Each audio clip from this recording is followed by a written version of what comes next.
வணக்கம், நான் ராகவர்ஷினி, 3 குறிஞ்சி மாணவி. நான் இப்போது நமது முப்பாட்டன் வள்ளுவன் இயற்றிய திருக்குறளிலிருந்து சிலவற்றை பகிர்ந்து கொள்ள விரும்புகிறேன். 1. கற்றதினால் ஆய பயனென்கொள் வாளறிவன் நற்றால் தொழாஅர் எனின்.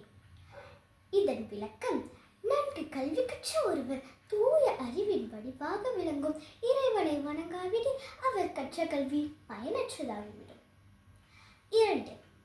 நன்றி மறப்பது நன்றன்று, நன்றல்லது அன்றே மறப்பது நன்று. இதன் விளக்கம்: ஒருவர் நமக்கு செய்யும் உதவியை உடனே மறந்து விடுவது நல்லதல்ல.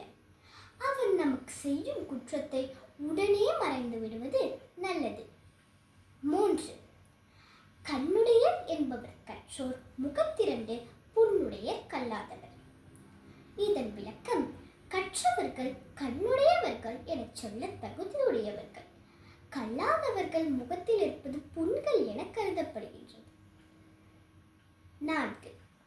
உடுக்கை இழந்தவன் கை போல ஆங்கே இடுக்கண் களைவதாம் நட்பு. இதன் விளக்கம்: உடுத்திய ஆடை நழுவும் போது ஒருவருடைய கை அவர் அறியாமல் உடனே ஆடையை இழுத்து மானத்தை காப்பது போன்று நண்பருக்கு துன்பம் வந்த கணமே ஓடி சென்று அதனை போக்குவதே நட்பாகும். 5. முயற்சி திருவினையாக்கும், முயற்சியின்மை இன்மை புகுத்திவிடும். இதன் விளக்கம்: முயற்சி ஒருவனுக்கு செல்வத்தை பெருக்கச் செய்யும், முயற்சி இல்லாமை அவனை வறுமையில் தள்ளிவிடும்.